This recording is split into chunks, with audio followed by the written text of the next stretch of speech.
Faraday's law of electrolysis. इसमें क्या electrolysis क्या होती है, सबसे पहले आपको पता होना चाहिए इलेक्ट्रोलिसिस क्या होती है, फिर हम लॉ लगाएंगे और लॉ क्यों लगाएंगे वो भी पता होना चाहिए, है ना। बताओ इलेक्ट्रोलिसिस क्या होता है। इलेक्ट्रोलिसिस, इलेक्ट्रोलिसिस बोलो, इलेक्ट्रो प्लस लिसिस है ना, इलेक्ट्रो प्लस, इलेक्ट्रो मतलब इलेक्ट्रॉन है ना, इलेक्ट्रो मतलब इलेक्ट्रॉन, इलेक्ट्रॉन मतलब इलेक्ट्रिसिटी, इलेक्ट्रॉन मतलब इलेक्ट्रिसिटी। इलेक्ट्रिसिटी की हेल्प से हमने तोड़ना है, किसको तोड़ना है, केमिकल कंपाउंड्स को। किसको तोड़ना है, केमिकल कंपाउंड्स को। जैसे कि NaCl aqueous, NaCl molten, water ले सकते हो, वाटर डिल्यूट, ठीक है। फिर H2SO4 की इलेक्ट्रोलिसिस है, और कॉपर सल्फेट की है ना। तो ऐसे काफी सारी इलेक्ट्रोलिसिस है, तो उनके प्रोडक्ट्स बनाने, उनको तोड़ना है, सॉल्ट्स को तोड़ना है, ठीक है। समझ आई मेरी बात, ठीक है। तो मैं आपको ना सिर्फ एक इलेक्ट्रोलिसिस कराऊंगा, फिर हम फैराडे लॉ करेंगे, फिर वापस इलेक्ट्रोलिसिस करेंगे। इलेक्ट्रोलिसिस में से क्वेश्चन कम आता है, फैराडे लॉ का क्वेश्चन आता है। 90% बच्चों को फैराडे लॉ का क्वेश्चन आएगा, ठीक है। इलेक्ट्रोलिसिस के प्रोडक्ट का क्वेश्चन कम आता है, समझ गए मेरी बात। वो थोड़ा औखा भी है।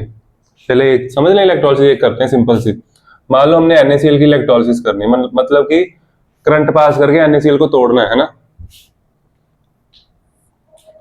तो इसमें इलेक्ट्रोलिसिस है ना, तो इसमें करंट हमने देना है।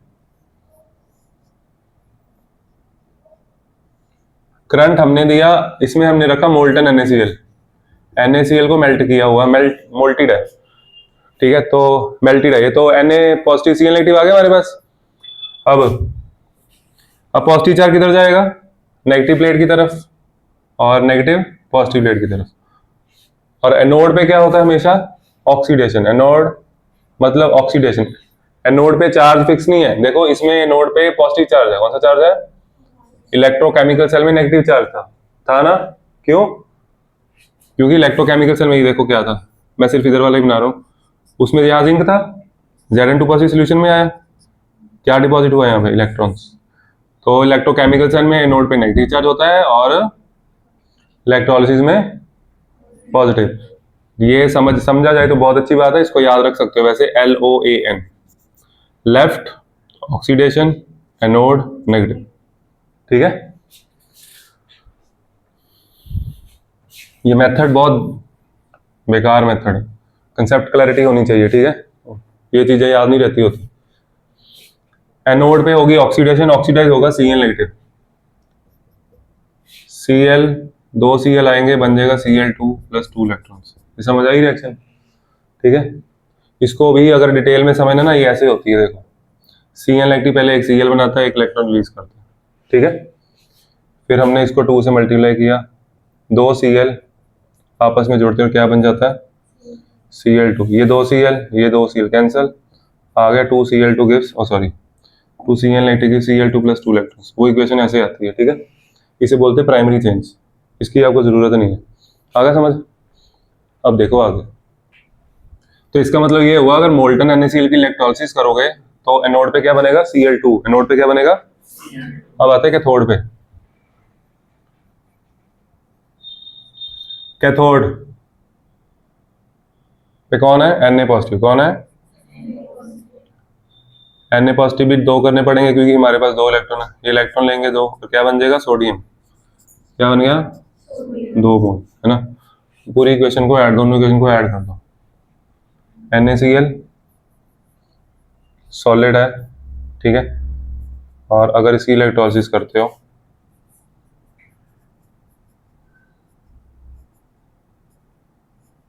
तो Na बनेगा, और Cl2 है, तो फिर हम इसको 2 से मल्टीप्लाई कर लेंगे, ठीक है। आगे समझ, ये समझ आई इलेक्ट्रोलिसिस। इसमें इलेक्ट्रोलिसिस का जो क्वेश्चन आता है ना, उसमें यही पूछा जाता है, जैसे मैंने टेस्ट में भी डाले थे, एनोड पे क्या बना, कैथोड पे क्या बना, ठीक है। ये इलेक्ट्रोलिसिस किसकी है, मोल्टन NaCl की, ठीक है। फ्यूज्ड फॉर्म में होता है, फ्यूज्ड मतलब मोल्टन। तो ये कहाँ बना, सोडियम कहाँ डिपॉजिट हुआ, वेरी गुड, शाबाश, कैथोड पे। और इधर क्या डिपॉजिट हुआ, तो ये पता होना चाहिए। देखो इनकी रेशियो का भी क्वेश्चन आ सकता है, 2 मोल सोडियम के डिपॉजिट होंगे, 1 मोल Cl2 का, ऐसे, ठीक है। तो काफी सारे क्वेश्चन बनते हैं, कर लो नोट। चलो अब हम सीखते हैं फैराडे लॉ, ठीक है। अब मेरी बात सुनो, जैसे हमने अभी मोल्टन NaCl की इलेक्ट्रोलिसिस की, तो आपने इक्वेशन लिखी है 2Na solid plus Cl2 gas, ठीक है। अब अगर मैं आपको बोलूं मेरे को 1 मोल Cl2 गैस चाहिए, तो उसके लिए कितना करंट पास करना पड़ेगा, कितनी देर के लिए करंट पास करना पड़ेगा, है ना।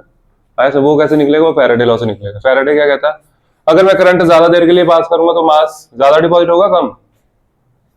अगर हम करंट पास करते रहेंगे, मान लो हमारे पास मोल्टन NaCl काफी ज्यादा है और मैं करंट पास कर रहा हूँ, है ना, बार बार कॉन्टिन्यूसली करंट पास करें, तो क्या होगा, तो अगर करंट ज्यादा पास करोगे या वोल्टेज ज्यादा दोगे ज्यादा टाइम के लिए, तो डिपॉजिट ज्यादा होगा मास, है ना।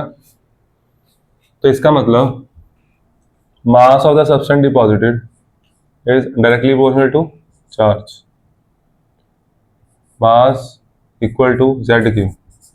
Q का formula IT, I current, T time, ठीक है। लिखो लिखो फर्स्ट लॉ, लिखो डेफिनेशन, लिखो लिखो mass deposited at any of the electrode, mass deposited, liberated भी हो सकता है, मास डिपॉजिटेड, डेफिनेशन इनकी अच्छे से कर लेना नोट्स में से, ठीक है। Mass deposit is directly proportional to the charge,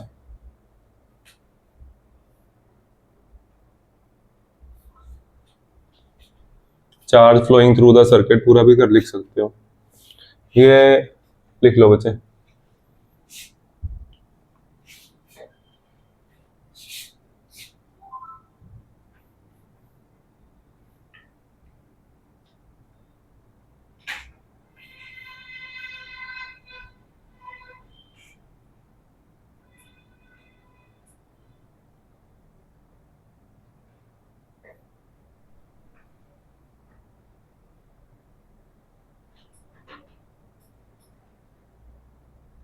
चलो हम Z यहाँ पे होता है, Z होता है इलेक्ट्रोकेमिकल इक्विवेलेंट,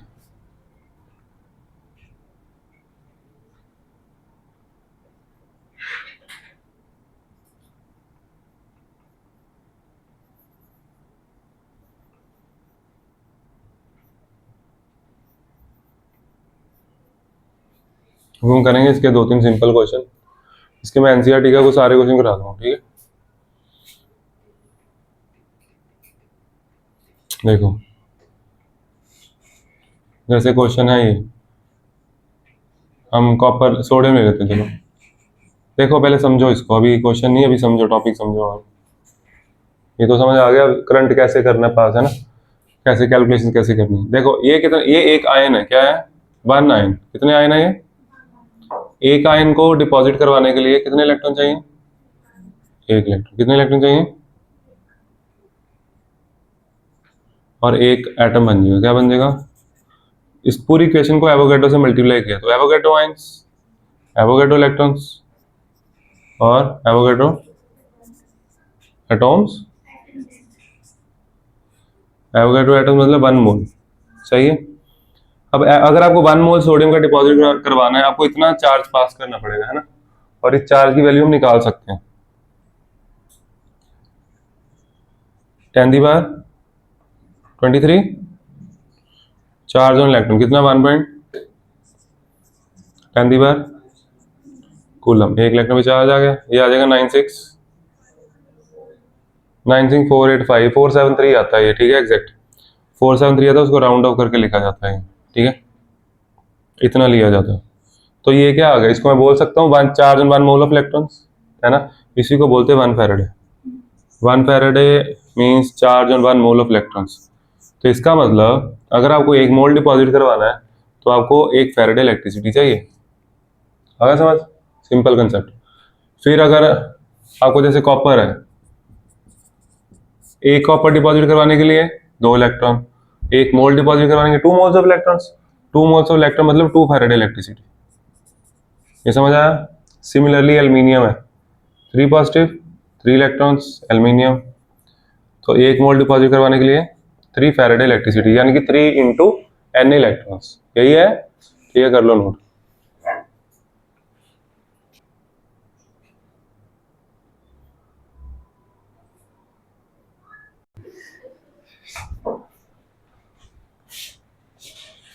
ये पहले दिख नहीं रहा था, अब दिख गया, दिख रहा है? फिर पहले क्यों कह रहा दिख नहीं रहा सर? पहले दिख रहा था, तान्या को नहीं दिख रहा। चलो देखो, ये भी लिख लिया कॉपर और एल्युमिनियम, ये नहीं लिखना था।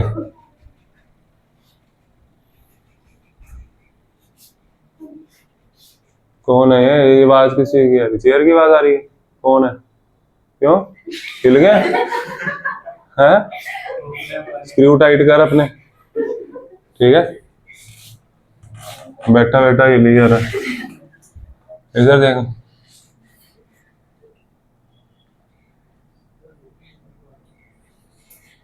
लिखो क्वेश्चन ये रहा, लिखो how many faraday of electricity या how much faraday of electricity is required, how much faraday, how much electricity in faraday. एक ही बात है, बात तो एक ही है, थोड़ी इंग्लिश सही कर रहा था मैं अपनी, मेरा भी पेपर हो सकता है। How much electricity in faraday is required to produce 40 gram of aluminium, to produce 40 gram of aluminium, करो, to produce 40 gram of aluminium.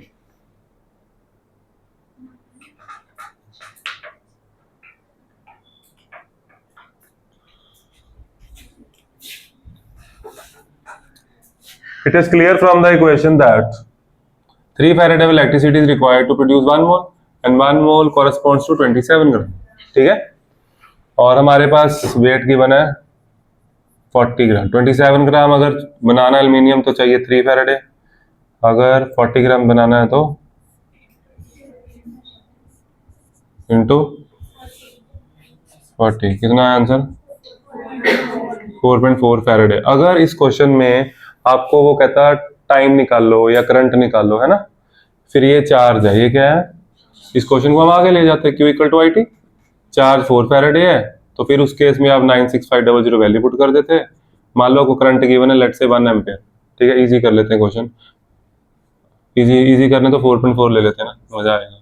Time निकालना है ना, कैंसिल, टाइम आ गया कितना, ठीक है? इसका सेकंड पार्ट होगा, ठीक है? Also calculate time if current of 4.4 Faraday is 4.4 ampere is fast. आगे समझ? इसका सेकंड ऐसे हो जाएगा, क्या करना है इसमें? कुछ भी नहीं, इजी है, आया पुत्र समझ? ये बच्चा एल्यूमिनियम का मोलर मास है, अच्छा किया पूछा तूने यार, बहुत अच्छा लगा मेरे को तो। ये होता है ग्राम एटॉमिक मास, ये छोटी क्लासों में कराते थे, याद नहीं देखो है क्या? ये छोटी क्लासों में कराते थे। चलो very good.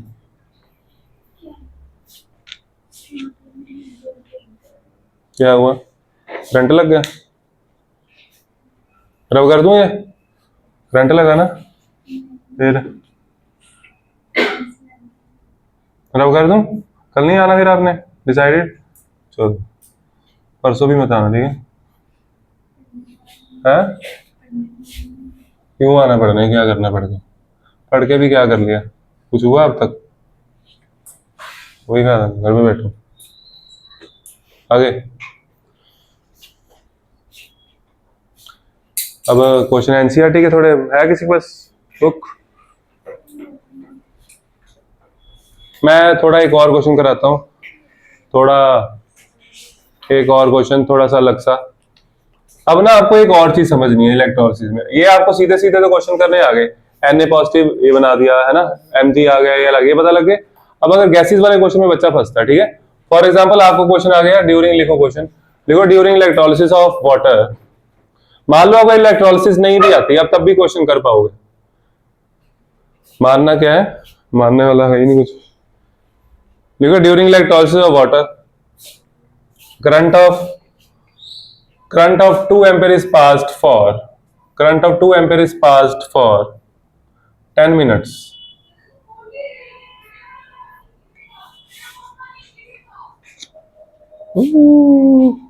Current of 2 ampere is passed for 10 minutes current of 2 ampere is passed for 10 minutes. Calculate the volume of O2 gas liberated. Calculate the volume of O2 gas liberated. मिल गया? इधर देखो, हाँ ऑर्गेनिक के बीच में होगा ये सारा। अब आओ इधर, मेरे को इलेक्ट्रोलिसिस नहीं आती, ठीक है ना?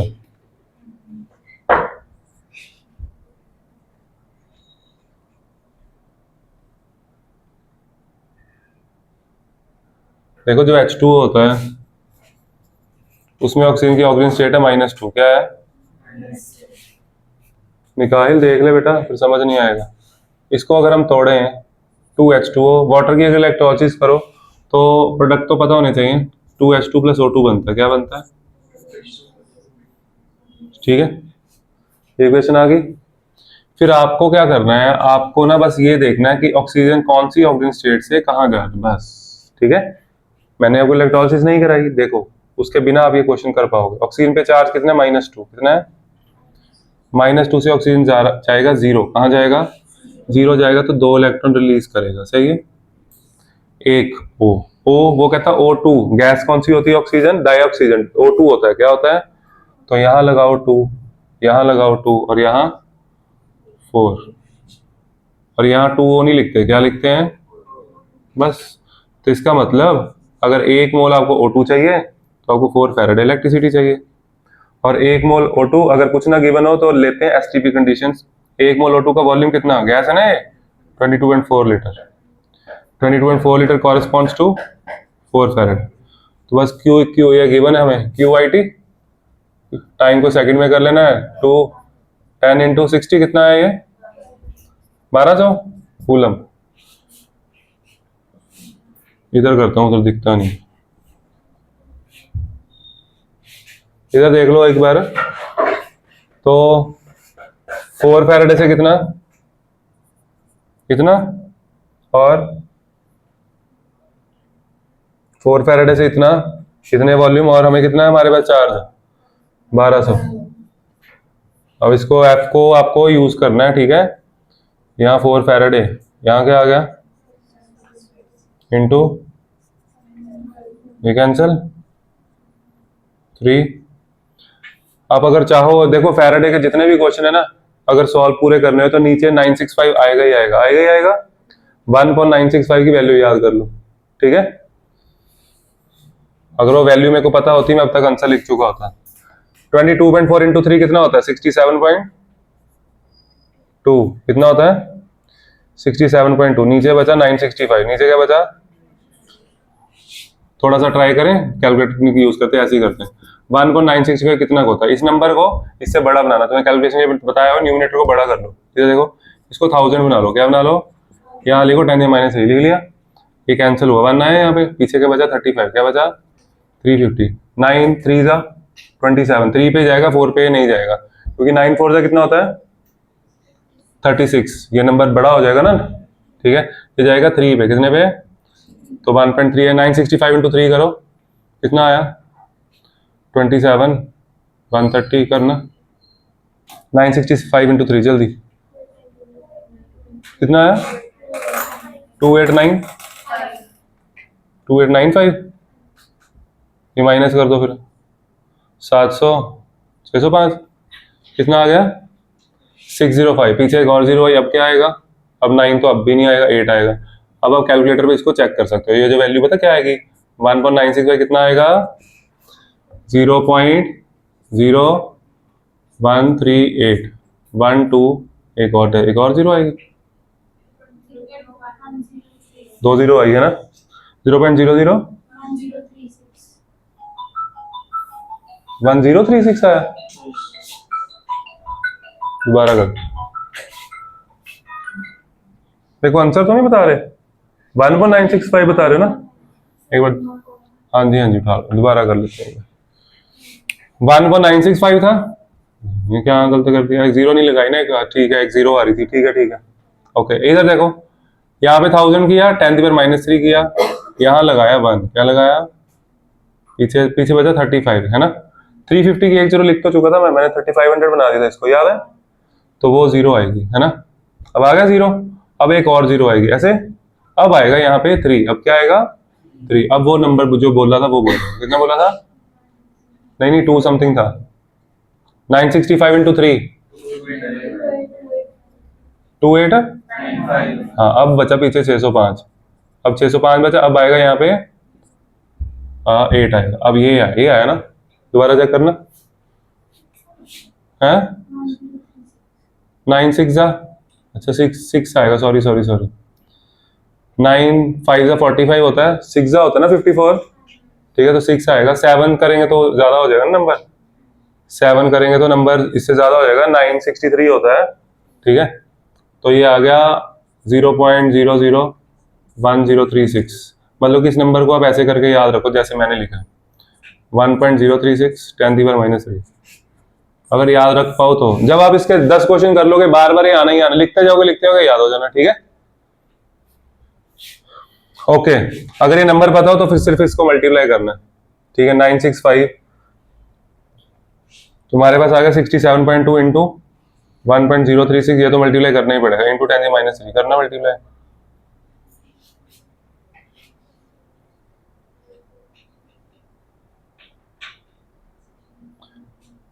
कितना आया मल्टीप्लाई करके, 0.67.2 इंटू 1.69.619 10⁻³ है ना, तो 0.069, ये आया लीटर, क्या आया लीटर, अगर ml में पूछा होता तो 69 ml, कितना आ गया आंसर, चलो जी, ऐसा क्वेश्चन आना चाहिए आपको, ठीक है। अब आप एनसीईआरटी का कोई भी क्वेश्चन कर सकते हो, ये अगर समझ आ गया, ठीक है, कर लो नोट, लिखो क्वेश्चन, फास्ट करना, कैलकुलेटर पे करना, 2 क्वेश्चन करने होंगे, ठीक है,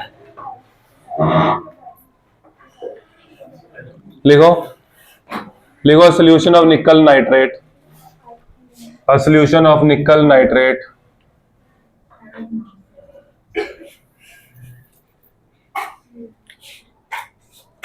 लिखो solution of nickel nitrate is electrolyzed between platinum electrodes, is electrolyzed between platinum electrodes, electrolyzed between platinum electrodes using a current of 5 ampere, वही जैसे मैंने आपको दिए थे ना, using a current of 5 ampere and 24 आ गया समझ, यूजिंग नहीं using a current of 5 ampere for 20 minutes, what mass of निकल is deposited at the cathode, what mass of निकल, और तू तो ऐसे ही कर ले, ओ अच्छा, कैलकुलेटर चलाना एक ऑप्शन है, जरूरी नहीं है चलाना ही चलाना है, वो मैं सिर्फ इसलिए कह रहा हूँ क्योंकि बच्चों की क्लास है,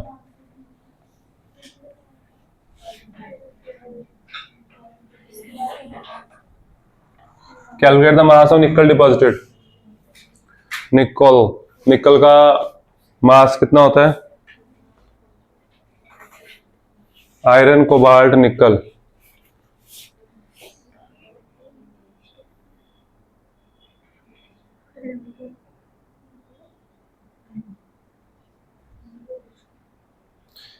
फिफ्टी 58.5 ले लो, ठीक है, निकल का मास ले लो 58.5, क्वेश्चन मैं बताऊं कैसे करना है, देखो इधर, ये टूटेगा कैसे, ऐसे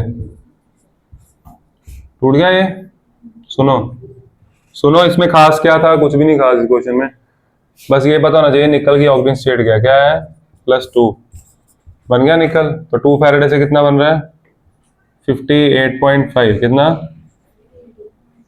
बस हो गया, रह गया QIT दिया हुआ, खत्म क्वेश्चन, ठीक है, आगे समझ, मास निकाल के दो आंसर कितना आया बताओ एग्जैक्ट,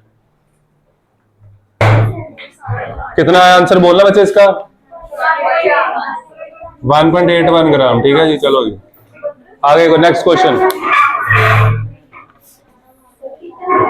जाओ बच्चे जाओ, आगे आगे लिखो 3 इलेक्ट्रोलाइटिक सेल्स, लिखो 3 electrolytic cells, 3 electrolytic cells A B C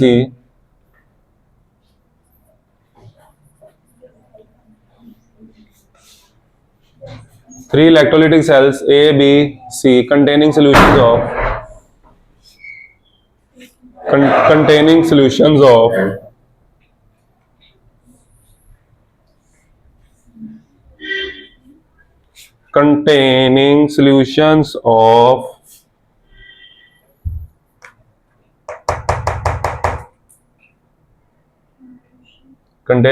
of ZnSO4, AgNO3 and CuSO4 respectively, respect दो इनको सबको, respectively are connected in series, are connected in series,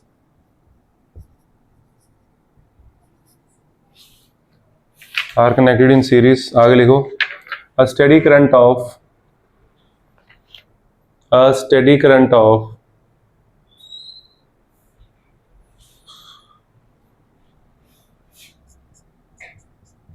1.5 ampere,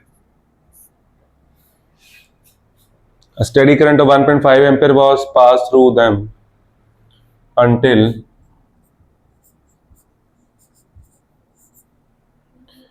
1.45 gram of silver, a steady current of 1.5 ampere was passed through them until 1.45 gram of silver deposited at the cathode of cell B, at the cathode of cell B।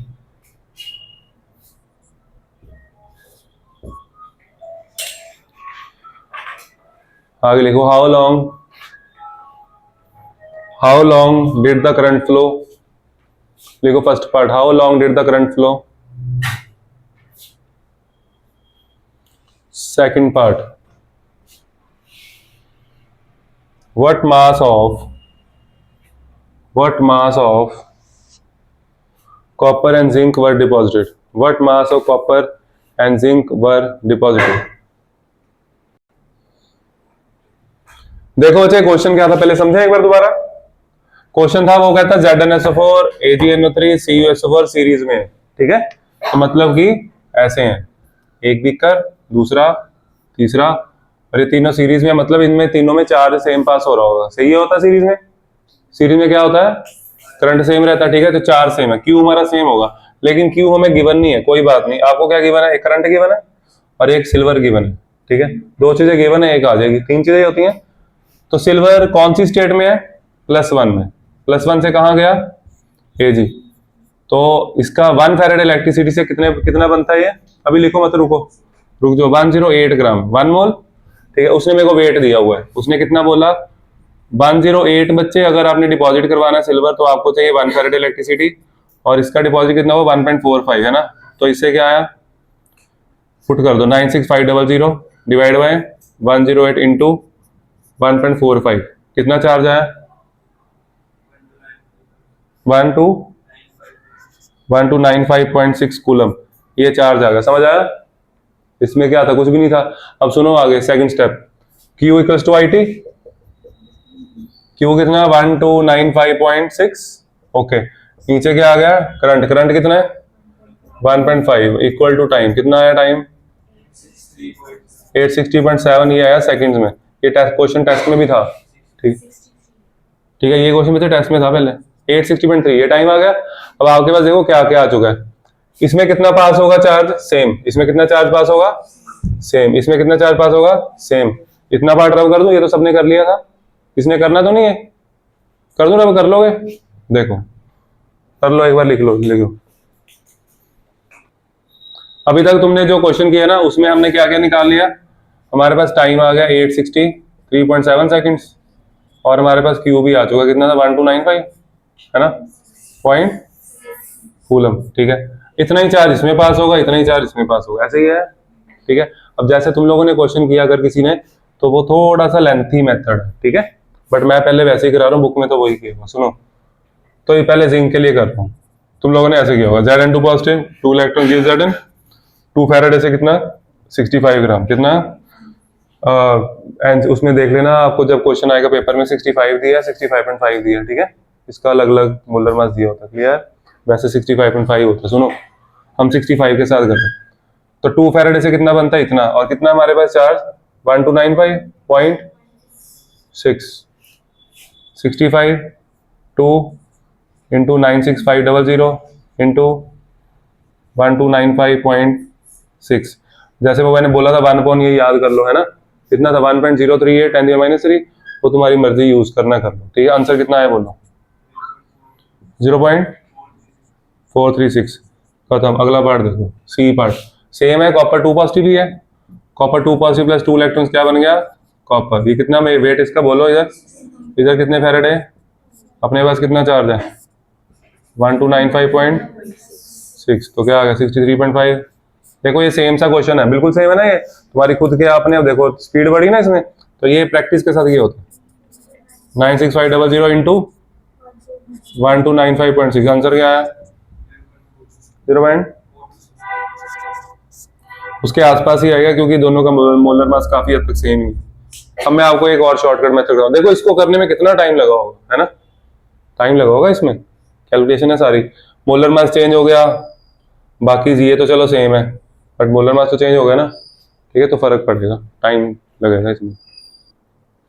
इसके अभी भी 2 method और है, ठीक है, एक मोल वाला, एक ग्राम इक्विवेलेंट वाला, ठीक है। पहले मोल वाला मेथड देखो, इसका कितना था, इतना वेट था, इतना, इसके मोल्स निकाल लो, डिवाइड करना, डिवाइड करो,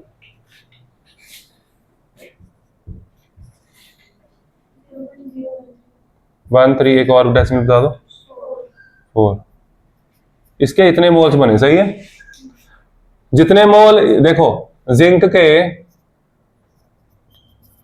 की इक्वेशन ये है ना, जिंक का 1 मोल बनाने के लिए कितने फैराडे इलेक्ट्रिसिटी चाहिए, जिंक का 1 मोल बनाने के लिए 2 फैराडे, और सिल्वर का 1 मोल बनाने के लिए 108 या 1 मोल, 1 फैराडे। यहां से हमें क्या पता लगा, सुनो, अगर मैं इसका 1 मोल बनाता हूं, एक फैराडे से बनेगा, 1 फैराडे से इसके कितने मोल बनेंगे, आधे। अगर इसका 1 मोल बना रहे हो, इसका आधा मोल बनेगा, है ना, इसका अगर 1 मोल बना रहे हो, इसका 1 फैराडे से कितना, हाफ मोल, तो इसके कितने मोल बन रहे हैं, कितने, इसके जितने मोल बनेंगे उसके हाफ बनेंगे, उसके कितने मोल बनेंगे, हाफ। तो moles given weight by molar mass, given weight निकालना, मोलर मास कितना जिंक का 65, तो मोल्स को क्या करना, जितने मोल्स इसके हैं, यानी कि मोल्स ऑफ सिल्वर जो बने डिवाइड बाय 2, ये किसके मोल्स है, जिंक के, कितने आ गए 0.0134 divide by 2 equal to given weight, और इधर 65, 0.0134 इंटू 65 डिवाइड बाय 2, ये आंसर निकाल लो।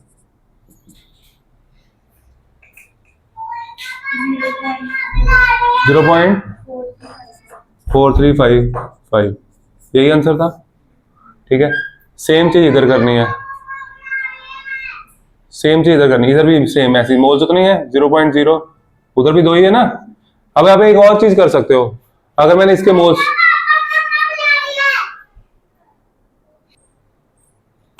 ये देखो मोल्स आ गए, इसके मोल्स आते थे, इसके मोल्स भी हाफ हो जाएंगे, इसका गिवन वेट इधर, इसका मोलर मास 63.5, मल्टीप्लाई करो, आंसर आ गया, कितना आया, वही जो आया था, कितना 4.2, मैं वो वाले मेथड से बच गया, है ना, समझ आया, मोल्स इक्वेट कर दिए, मतलब कि for same current, for passing same current, अगर मेरे पास, अगर मैं सिल्वर का 1 मोल बनाता हूं, सिल्वर का, तो जिंक के बनेंगे हाफ मोल, और हाफ मोल ही बनेगा किसका, कॉपर का। तो इसके बेस पे हमने ये क्वेश्चन किया, जिंक का हाफ मोल बनेगा, कॉपर का भी हाफ हाफ बनेगा, आगे समझ। इसको हम एक और मेथड से कर सकते हैं, कराऊं, वो आपको नहीं करना, मोल वाला करना पेपर में, करा देता हूं, ठीक है, ग्राम इक्विवेलेंट्स वाला। सुनो, देखो वो मत करना, इक्विवेलेंट्स जो होते हैं ना वो सेम रहते हैं, ठीक है। इसका कितना वेट डिपॉजिट हुआ, इतना। इसके ना ग्राम इक्विवेलेंट निकाल लो, ग्राम इक्विवेलेंट निकालते हैं गिवन वेट बाय, ये बोर्ड में नहीं करना आपको, ठीक है, method. Given weight by equivalent weight, silver का इक्विवेलेंट वेट 108 ही होता है। कितना आया आंसर, 0.0134। ये मोल आएगा। इसका इक्विवेलेंट वेट कैसे आएगा, इसका इक्विवेलेंट वेट, इसका मोलर मास कितना होता है, 65 था ना।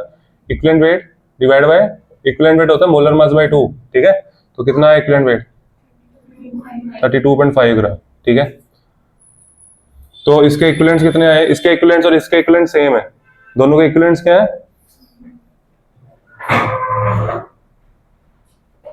0.0। इक्विवेलेंट्स निकालते कैसे, given weight by equivalent weight, given weight by, तो मेथड वही है, वो जो 2 से डिवाइड नहीं किया था वही है। वो 2 इधर चला गया और इधर आके कैंसिल हो गया।